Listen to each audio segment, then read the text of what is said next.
Dantewada Bijapur border पर मुठभेड़ की खबर है। बीजापुर में 2 नक्सलियों के शव बरामद किए गए और एक जवान के शहीद होने की भी खबर है। नारायणपुर में एक जवान घायल बताया जा रहा है और नक्सलियों के साथ सुरक्षा बलों के साथ ये मुठभेड़ लगातार जारी है। तो देखिए, बड़ी खबर है छत्तीसगढ़ के दंतेवाड़ा और बीजापुर बॉर्डर से, जहां पर नक्सलियों और सुरक्षा बलों के बीच बड़ी मुठभेड़ हुई है। बीजापुर में 2 नक्सलियों को मार गिराया सुरक्षा बल के जवानों ने, तो वहीं एक जवान के शहीद होने की भी खबर है। नारायणपुर से एक खबर है कि वहां पर एक जवान इस मुठभेड़ में घायल हो गए। नक्सलियों के साथ सुरक्षा बल के जवान के बीच लगातार ये मुठभेड़ जारी है। तो देखिए, दंतेवाड़ा और बीजापुर बॉर्डर पर मुठभेड़ और दूसरी ओर नारायणपुर में आईडी ब्लास्ट में एक जवान के घायल होने की खबर है। तो देखिए, छत्तीसगढ़ में लाल आतंक पर प्रहार लगातार जारी है और लगातार नक्सलवाद को खत्म करने की कोशिश सुरक्षा बलों की तरफ से की जा रही है। और इसी कड़ी में आज दंतेवाड़ा और बीजापुर बॉर्डर पर मुठभेड़ हुई। बीजापुर में 2 नक्सलियों के शव बरामद किए गए, जबकि इस मुठभेड़ में एक जवान भी शहीद हो गया है। तो वहीं नारायणपुर में आईडी ब्लास्ट में एक जवान के घायल होने की खबर है।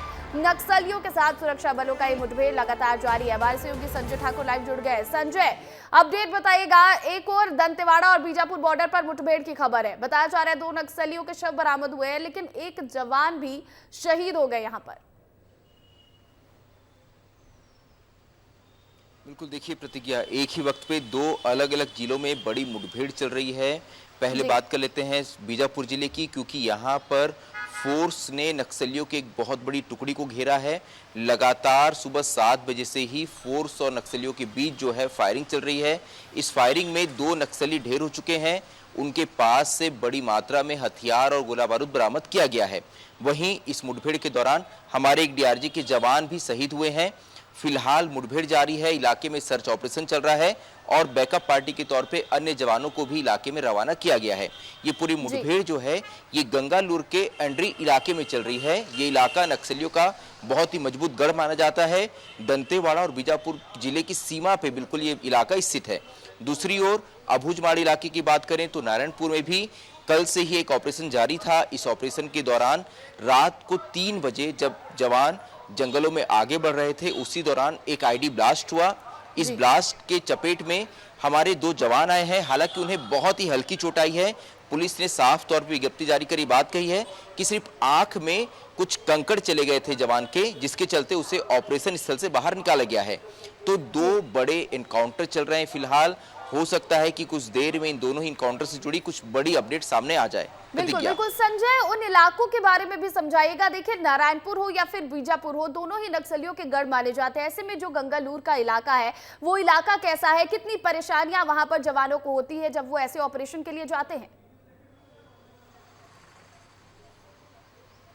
देखिए, क्योंकि ये जो गंगालूर का इलाका है, यहाँ नक्सलियों की पश्चिम बस्तर डिविजनल कमेटी जो है वो सक्रिय थी।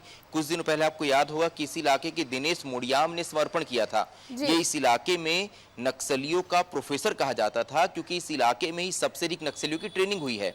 ऐसे में ये इलाका नक्सलियों का बहुत ही मजबूत गढ़ है। पापा राव जैसे बड़े नक्सली जो है वो इस इलाके में लंबे वक्त तक दहशत का पर्याय रहे हैं। ऐसे में फोर्स ने लगातार इस इलाके में नए कैंप खोले हैं। हमने इस इलाके से कई ग्राउंड रिपोर्ट दिखाई है कि कैसे फोर्स धीरे धीरे इस इलाके में आगे बढ़ रही है और एक के बाद एक अपने कैंप स्थापित कर रही है। यही वजह है कि नक्सली अब एक सीमित इलाके में सिमट गए हैं, लेकिन उन नक्सलियों को खत्म करने फोर्स द्वारा लगातार बड़े ऑपरेशन चलाए जा रहे हैं। इसी ऑपरेशन के तहत कल से यहाँ एक जॉइंट ऑपरेशन जारी था, जिसमें डीआरजी, एसटीएफ, सीआरपीएफ के जवान शामिल हैं। इन्हीं जवानों की टीम ने नक्सलियों के एक गुट को इस इलाके में घेरा है। यहाँ लगभग 40 से 45 सक्रिय नक्सली हैं, हार्डकोर नक्सली हैं, और ये सभी नक्सली काफी खतरनाक है।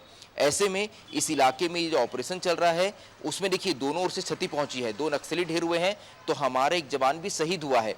पिछले कुछ ऑपरेशंस की बात करें तो हमारे जवान बिल्कुल सुरक्षित तरीके से बड़े बड़े ऑपरेशन कर वापस लौट रहे थे, लेकिन हमारे एक जवान का शहीद होने ये बात बताता है कि इस इलाके के नक्सली कितने खतरनाक हैं और इस इलाके में फोर्स द्वारा ऑपरेशन करना कितना कठिन हो जाता है। बिल्कुल बिल्कुल, देखिए इलाका बहुत ही खतरनाक है और नक्सलियों की जो पैठ है वो बहुत ज्यादा मजबूत है इस इलाके में, क्योंकि यहाँ पर जब नक्सलियों के साथ मुठभेड़ हुई तो एक जवान के शहीद होने की भी खबर है। आप नजर बनाकर रखिएगा संजय, दोनों ही जगहों पर जो मुठभेड़ जारी है इस पर। फिलहाल बहुत बहुत शुक्रिया तमाम अपडेट के लिए।